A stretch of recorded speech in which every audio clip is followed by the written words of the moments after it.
ये तमाम आरोप क्यों याद आते हैं? संसद में मुद्दा उठाएं, सड़क पर आंदोलन करें, ये बाहर जाते ही राहुल गांधी को ये सवाल क्यों याद आने लगते हैं? बिल्कुल आपने सही बात कही। राहुल गांधी जी को यह सवाल बाहर जाकर याद नहीं आए।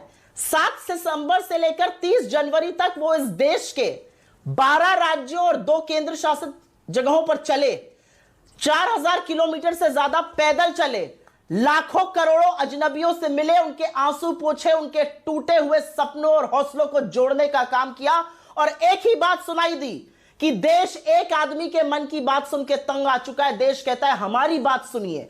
महंगाई से हम त्रस्त हैं, बेरोजगारी से हम त्रस्त हैं, आर्थिक असमानता हमारी कमर तोड़ रही है, हमारे सामाजिक ताने बाने को तोड़ा जा रहा है, महिलाएं सुरक्षित नहीं, उसके बारे में कौन बात करता है? आप एक सवाल पूछ रहे हैं ना कि संसद से सड़क तक। संसद में खड़े होकर राहुल गांधी जी ने 1 घंटे से कम में मोदी जी से 3 ही सवाल पूछे थे, बड़े सिंपल थे। अडानी के साथ कितनी यात्रा करी, कितनी यात्राओं पे वो आपके साथ गए, कितनी यात्रा पर आपके बाद आए और उसके बाद कितने कॉन्ट्रैक्ट उनको मिले, क्योंकि सब देख रहे थे कि चाहे बांग्लादेश हो, श्रीलंका हो, इजराइल हो, हर जगह उनको कॉन्ट्रैक्ट मिल रहे थे। सुई टपक सन्नाटा, 2 घंटा 40 मिनट इस देश के प्रधानमंत्री कांपती हाथों से पानी पी रहे थे। सुप्रीम कोर्ट ने कमेटी बना दी है, 6 सदस्यीय कमेटी, दूध का दूध पानी का पानी हो जाएगा अगले 2 महीने में। एक मिनट संदीप जी, एक बात और कह दूं, ये थोड़ी सी मेरे पेगासस में भी तो कोर्ट ने जांच समिति गठित करी थी।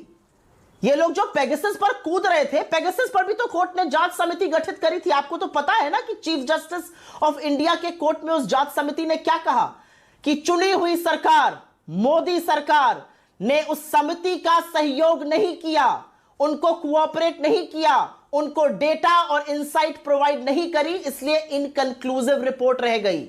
ये असलियत है इनकी। अगर कुछ छुपाने को नहीं था तो उस जांच समिति का सहयोग करते जो सुप्रीम कोर्ट ने गठित करी थी। और मैं लोकतंत्र का एक बड़ा पैमाना क्या होता है सुप्रिया श्रीनेत, जिसका राकेश ने अभी जिक्र किया। एक minute please hold on. Rakesh Sinha ने कहा 3 राज्यों के विधानसभा चुनाव के नतीजों का जिक्र किया है। लोकतंत्र में एक बड़ा पैमाना चुनाव होते हैं कि जनता क्या कह रही है। नागालैंड में आप खाता भी नहीं खोल पाते।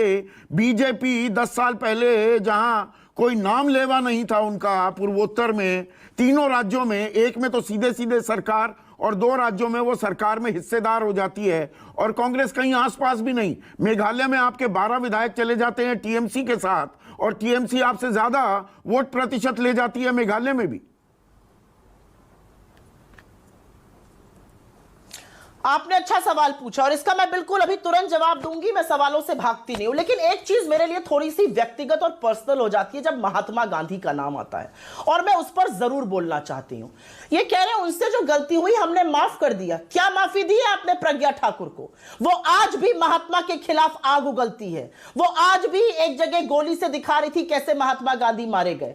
आपने क्या एक्शन लिया कालीचरण और यति नरसिंहानंद के खिलाफ जब वो गांधी जी को गाली देते हैं? आप तो उनको अरेस्ट करने की भी क्षमता नहीं रखते थे। वो तो भला हो छत्तीसगढ़ की सरकार का जिसने कालीचरण को जेल में डाला। हरिद्वार की धर्म संसद में गांधी को मां बहन की गालियां दी गई। क्या किया आपने? मैं ये जानना चाहती हूं आपसे।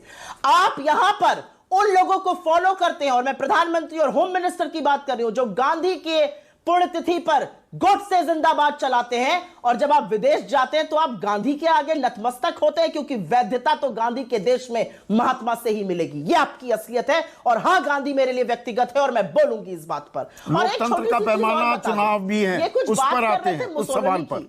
इनको पता है ना? अरे मैं बता रही हूं, आपके सवाल का जवाब दे रही हूं, 2 मिनट दीजिए। ये मुसोलिनी की बात कर रहे थे। व्हाट्सएप के खर्रे और फेसबुक से ये दुनिया नहीं चलती है। इनके सबसे बड़े आराध्य और आका सावरकर, गिस्पित माजिनी जो इटालियन थे, उनको बड़ा अपना आराध्य मानते थे। उनकी ऑटोबायोग्राफी पूरी ट्रांसलेट करी थी मराठी में।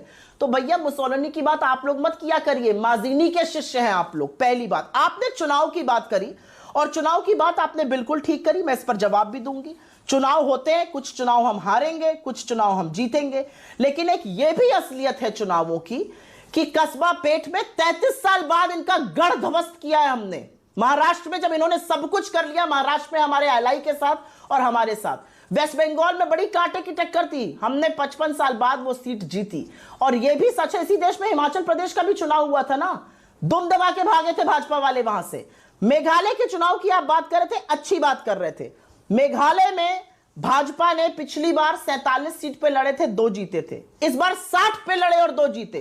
त्रिपुरा में उनका वोट परसेंटेज भी कम हुआ है, सीट भी कम हुई है। और मेरा अपना मानना यह है कि चाहे वो कर्नाटक हो, राजस्थान हो, मध्य प्रदेश हो, छत्तीसगढ़ हो या तेलंगाना हो, पानी देने वाला नहीं मिलेगा भाजपा को चुनावों के बाद, क्योंकि यह स्थिति वहां पर होने वाली है। आपके एमएलए का लड़का 40 लाख रुपए घूस देते हुए पकड़ा गया, एमएलए को रिजाइन करना पड़ा है। मैं विश्वरप्पा मदाल की बात कर रही हूं। आपके ईश्वरप्पा के चलते आप ही के लोगों का, संतोष पाटिल तो आपका कार्यकर्ता था, 40% कमीशन खोरी की सरकार आप चलाते हैं। और आप हमसे सवाल पूछिएगा, अरे कर्नाटक जाकर जिस येदियुरप्पा का हाथ पकड़ के आज आप घूम रहे हैं, उनके खिलाफ ईडी का केस कब खत्म होगा? क्योंकि वो आपके साथ है तो कुछ नहीं बोलिएगा। हेमंत बिस्व शर्मा के खिलाफ ईडी ईडी को ले आई चर्चा में, एक नारायण मिनट, राणे के खिलाफ ईडी अब नहीं बोलेगी। अब राकेश सिन्हा की बारी। आप गंगा नहा जाते हैं।